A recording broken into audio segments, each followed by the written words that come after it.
menjelaskan sekilas mengenai bagaimana perbincangan kita kembali mengenai pluralisme Gus Dur. Silakan Romo, waktu 20 menit dari sekarang. Baik, terima kasih. Assalamualaikum warahmatullahi wabarakatuh. Selamat malam, salam Wassalamualaikum sejahtera warahmatullahi. buat kita sekalian. Waalaikumsalam. Salam kenal buat Mbak Wiwin. Alhamdulillah ini kali pertama saya melihat langsung Mbak Wiwin karena memang nama ini sudah begitu nama ini tidak asing lagi di telinga saya. Karena saya juga adalah alumni dari CRCS UGM dan alhamdulillah kembali ke Gorontalo bisa berbagi pengetahuan dengan sahabat-sahabat terutama yang di Gus Durian. Iya, saya kira apa yang disampaikan oleh Mbak Iwin tadi sudah sangat-sangat sempurna karena beliau adalah murid langsung dari Gus Dur, sementara kita ini hanya banyak membaca pikiran-pikiran Gus Dur lewat buku-buku yang ditulis oleh Gus Dur maupun beberapa pikiran yang disampaikan oleh teman-teman.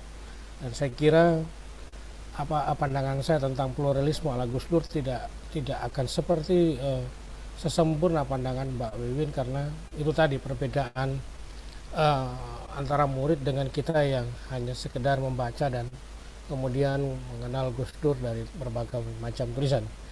Tapi saya insya Allah tidak akan mengurangi rasa terima kasih kepada panitia yang telah mengundang saya untuk menyampaikan untuk terlibat dalam webinar pada malam ini. Pertama saya ingin menyampaikan bahwa pertanyaan besar adalah apakah kemudian pluralisme itu sebagai berkah atau bencana sebelum saya masuk ke atau menambah apa yang disampaikan oleh pluralisme ala Gus Dur. Karena beberapa pandangan kaum fundamental yang di Islam itu adalah atau katakanlah pandangan-pandangan kaum agamawan yang garis keras gitu, bahwa mereka punya pandangan bahwa pluralisme agama itu menimbulkan problem bagi agama bagi agama-agama dunia dalam seperti Islam, Kristen, Hindu, Buddha dan lain sebagainya, karena pandangan mereka bahwa faktanya pluralisme ini menganggap bahwa semua agama itu adalah sama. Jadi Islam, Hindu, Buddha, Kristen itu adalah sama, apakah itu secara teologis ataukah apanya begitu. Nah, yang berikut juga karena pluralisme bagi mereka adalah sebuah paham keberagaman yang lahir dari Barat yang dibawa oleh dua tokoh yang kita kenal sebagai John Hick dan Fritjof Schuon ya. Ada dua aliran besar yang kemudian diusung oleh mereka. Dalam pertama adalah global theology dan yang kedua adalah transcendent unity of religion. Ini yang bisa kita temukan di beberapa tulisan-tulisan, termasuk bacaan kita misalnya terhadap buku yang ditulis oleh John Hick tentang The Problem of Religious Pluralism. Di Indonesia, paham pluralisme agama telah disebarkan oleh oleh kalangan Muslim liberal, katakanlah seperti Ulil Absar Abdallah, kemudian juga dari kalangan beberapa teman-teman ya, termasuk Budi Munawar Rahman yang kemudian melalui gagasan mereka bahwa pluralisme agama adalah muncul karena dengan dalih toleransi ya. Problem yang paling nyata yang terjadi bisa kita lihat di masyarakat dari paham pluralisme agama adalah upaya menghilangkan pokok-pokok ajaran Islam yang telah ditetapkan oleh Al-Quran atau hadis, yaitu dengan cara misalnya menyamakan semua agama dengan dalih toleransi. Ini beberapa pandangan yang coba dikemukakan oleh kelompok-kelompok agama yang saya kira sangat fundamental dalam melihat pluralisme agama. Misalnya kita lihat di Hindu ada seorang cendekiawan Hindu yang namanya Fra Gaetano Morales, itu kemudian mengecam keras orang-orang Hindu ya, semati boleh ya, iya, mohon maaf agak gangguan jaringan ini. Siap. Ya, saya lanjut ya. Ya. Tadi putus, misalnya pandangan dari kalangan tokoh Katolik, tokoh sekaliber Paus Yohanes Paulus II itu telah mengeluarkan sebuah doktrin yang disebut dengan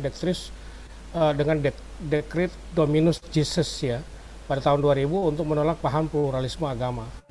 Nah, dekret ini menyatakan secara tegas penolakan Gereja Katolik terhadap paham pluralisme agama, sekaligus mempertegas kembali bahwa Yesus Kristus itu adalah satu-satunya pengantar keselamatan Tuhan, dan tidak ada yang bisa ke Bapa selain melalui Yesus, dan itu ditegaskan dalam surat Yohanes kalau tidak salah ayat 14 dan ayat 23.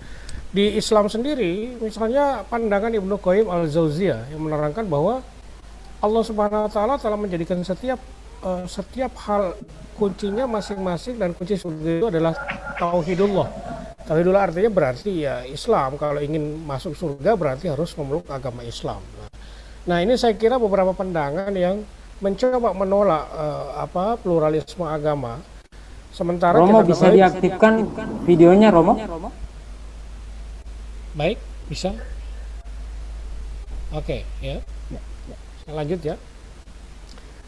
Jadi lanjut, sebetulnya kalau kita Ya. paham dengan baik, pluralisme itu doktrinnya adalah bahwa agama itu harus mengakui kebenaran agama lain. Misalnya Islam harus mengakui kebenaran agama Kristen juga sebaliknya.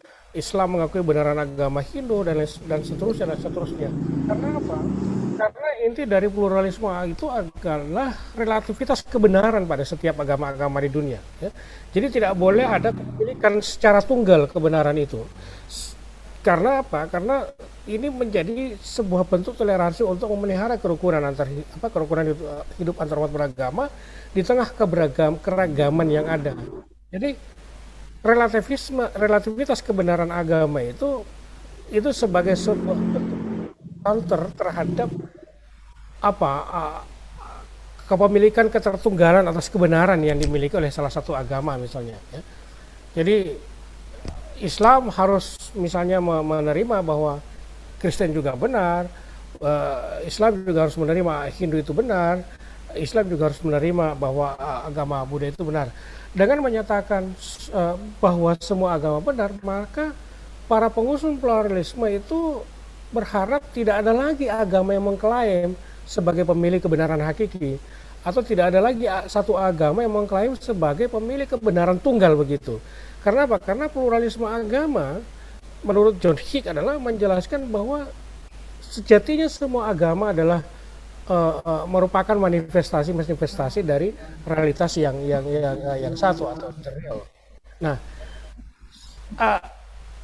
antara pemikiran John Hick kemudian Fridtjof Schuon misalnya, Fridtjof Schuon lebih pada pendekatan esoterik, melihat bahwa walaupun pada wilayah eksoterik itu ada perbedaan jalan yang ditempuh oleh masing-masing agama, tapi pada wilayah esoterik menurut Fridtjof Schuon itu ada titik temu apa yang disebut dengan the unity of God begitu, ada kesatuan Tuhan karena semua agama-agama yang ada, agama-agama dunia dalam bahasa Weber itu mengakui tentang keesaan Tuhan, sehingga sekalipun jalan yang berbeda tapi mereka memiliki tujuan yang sama, yaitu tujuan yang satu, bahwa Tuhan yang disembah adalah Tuhan sang pencipta alam, atau dalam istilah John Hick itu adalah sebagai the real begitu ya.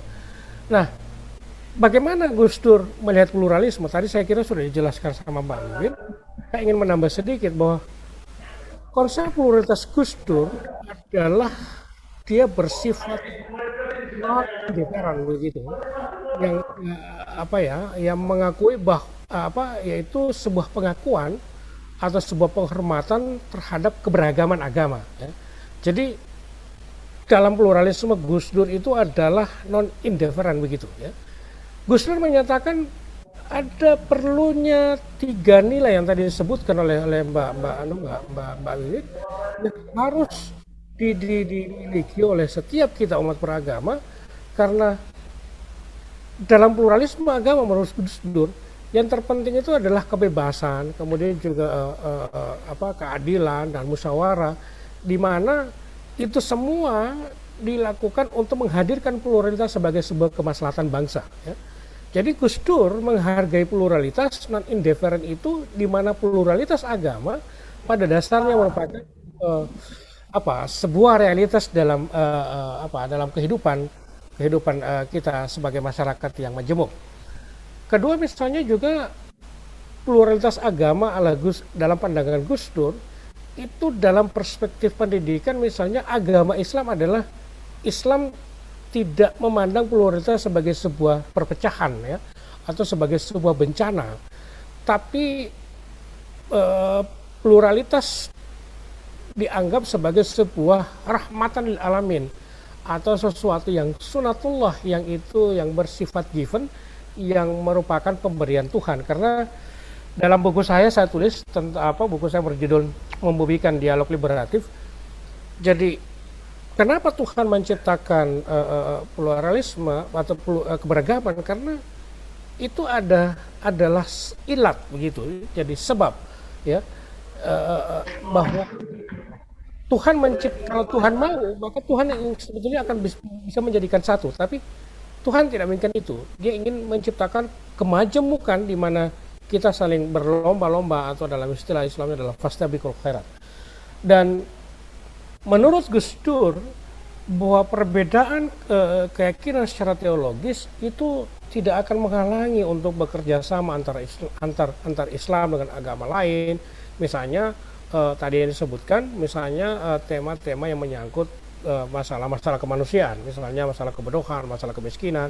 Misalnya juga kita bisa lihat dalam kehidupan kita berbangsa bernegara, kalau acara 17-an itu biasanya dalam masyarakat yang plural itu mereka saling bekerja sama, tapi tidak membicarakan soal akidah, misalnya bagaimana akidahmu sebagai orang Kristen, tidak.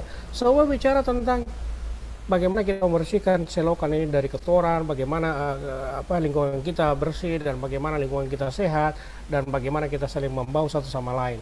Saya kira itu barangkali yang sementara ini yang bisa saya sampaikan. Insya Allah akan berkembang dalam dialog, dan mohon maaf kalau ada yang kurang berkenan. Saya kira itu dari saya semata. Terima kasih.